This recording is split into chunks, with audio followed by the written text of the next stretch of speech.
I think it's interesting to look at the presidency and what the potential implications are. We certainly think we're in an environment that is moving from monetary policy, where all stocks are kind of rising together and correlations are very high, to one where it should be driven by fiscal policy. And a real good example there is the tax bill proposal. So we do think there's going to be opportunity for active managers to make a difference, and there'll be the potential within particular sectors to do well. The tax bill is a great example of where we could see some opportunities in the market. The banks, for example, do not take the same level of write-offs that some of the other corporations within the S&P 500 do. So a reduction in tax rates could actually take their tax rate from 28% down to 15%, and that could increase earnings significantly. So that's an area that we think could do very well depending on what happens with the tax bill itself. The healthcare reform it will be interesting to see what ultimately happens. Even though it's passed one house, I think the Senate has been pretty vocal about the fact that it probably won't be passed there, so it'll probably be watered down significantly when it's ultimately passed. So pre-existing conditions is going to be a topic, I think, of additional discussions, but some of the healthcare stocks are actually pretty attractive as far as valuations are concerned, so we see some opportunities in there, and uncertainty always creates the opportunity from a valuation perspective of making interesting purchases in an area. It's been difficult to try to figure out, to try to decipher what exactly is going to get passed or has a larger potential of getting passed. We do think infrastructure spending will pick up.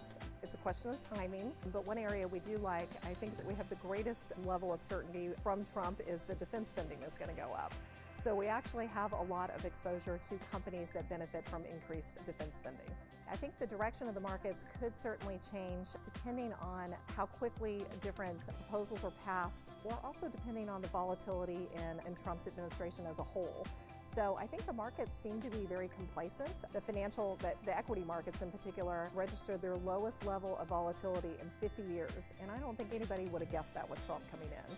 So I think in environments where investors become more complacent, it is more important to look at risk management. So if we do get into an environment where active management is more important than passive management, those that can really protect on the downside will be really critical. Rising interest rates will definitely negatively impact valuations, so that's overall a negative for the market. Where you do see some opportunities on the positive side is certainly for financials. It makes a more profitable environment for banks and insurance companies as well. We haven't had really any level of inflation for the last several years, and so that's a positive for materials, for example. At this point, we actually think the overall market is pretty fully valued.